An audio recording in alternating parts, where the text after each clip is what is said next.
We're going right to the Group A matchups. We have, go figure once again, a tie as co-favorites. Kevin Harvick, Denny Hamlin in Group A at plus 195.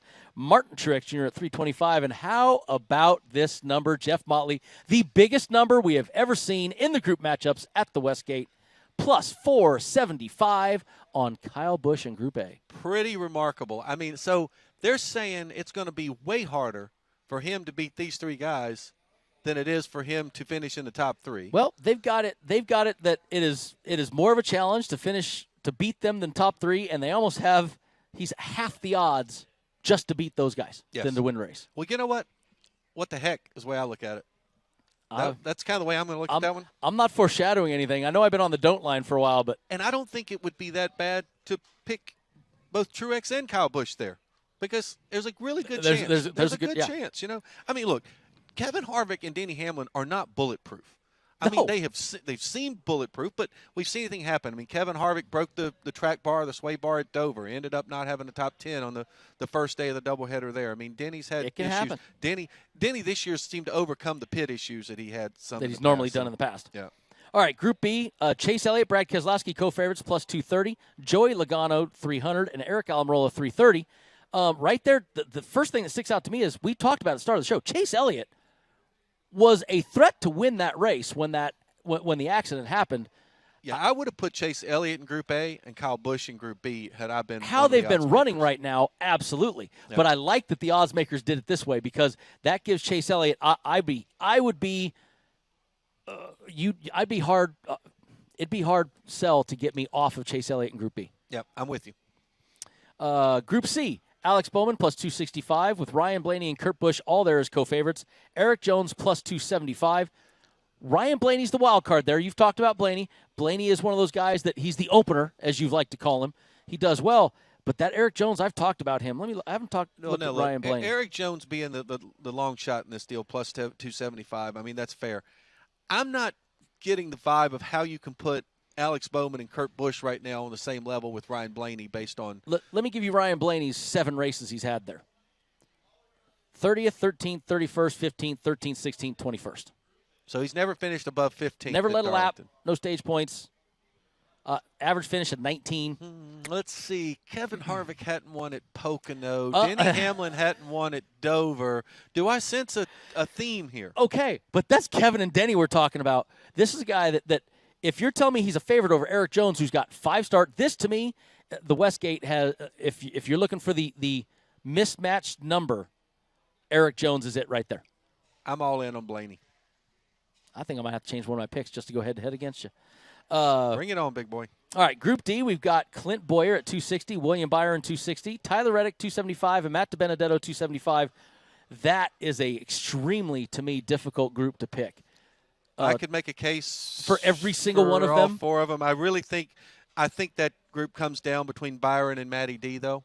I really do. I agree, but Clint Boyer to me is one of those guys where every time you count Clint Boyer out, there he comes. Every time you start saying Clint Boyer, we haven't talked about Clint Boyer shows up and gets to go, suck it, Trebek. You know, I mean, he is Clint Boyer. There's something about him when his back's against the wall that he's a scrapper. No, I agree with you, and I think Clint's a guy who will come out clawing and fighting. And again, there's a guy racing for his job too. Yep. He could only have 10 races left with Stewart-Haas, depending on what happens. So. Let's go into Group E, and we got, how the mighty have fallen. Jimmy Johnson is the favorite in Group E at plus 200. Christopher Bell, 265. Austin Dillon, 315. And Cole Custer, 315. So we got 2 playoff drivers that are the long shots in Group E. and Jimmy Johnson, who ran so well, is the favorite down there in Group E. I got to say, I like Jimmy Johnson at plus 200. Yeah, well, I mean, he's probably the favorite for that group. I can't argue that. They should have put him into for how well he ran. He could have been a Group D matchup. Yeah, I might have flip-flopped he and Reddick, and that way I would have just had 3 of the 4 rookies in there, even though the Rookie of the Year is Cole Custer. I know you don't like the rule on that. But I can't stand the rule on that. So. I think that's absolutely horrible. I'm not knocking Cole. I don't like the rule. Right, and maybe you should change the rule because I kind of agree. You know, he's actually behind the other 2 guys in points right now. Yeah. But he won a race. He's not. He'd be in behind if you took just the real points. But when you add in the playoff points and the way they reset them, makes him the Rookie of the Year. All right, Group F is our Ron Flatter, Chris Buescher group, and Chris is back in it this week. Ryan Newman plus 235, Matt Kenseth 255, Chris Buescher 275, and Bubba Wallace 315. I want to look at Bubba Wallace. As long as you're not looking up Matt Kenseth's stats at Darlington. I'm not looking. I've already looked them up for you.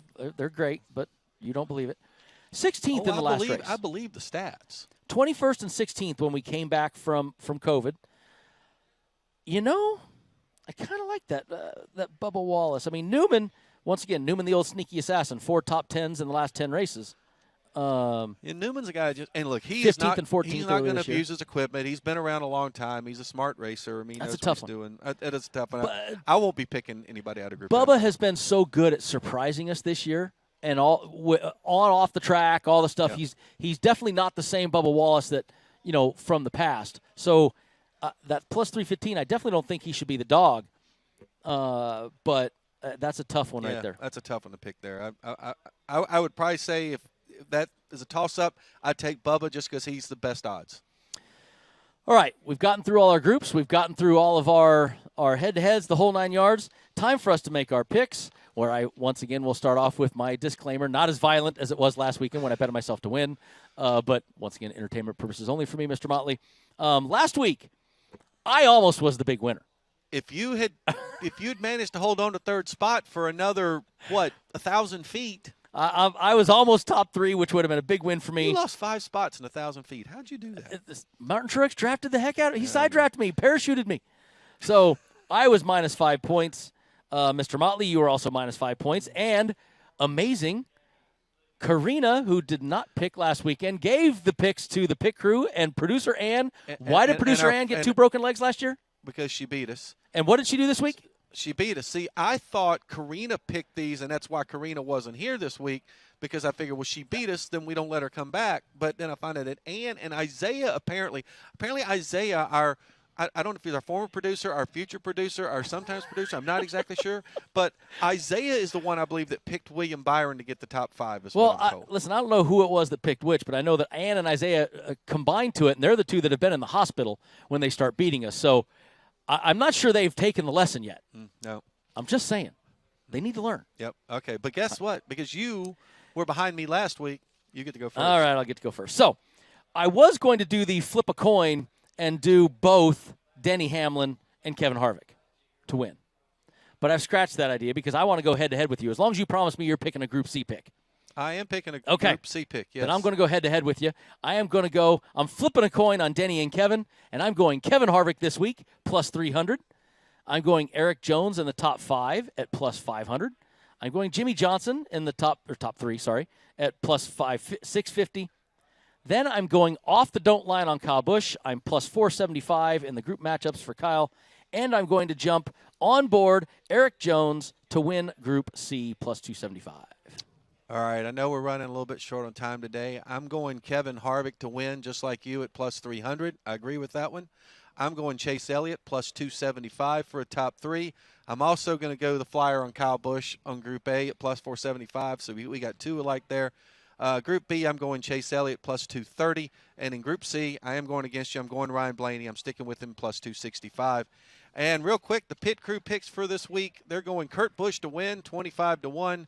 We see a theme there. Kyle Busch plus 300 for a top 3. They also like the Kyle Busch in Group A at plus 475.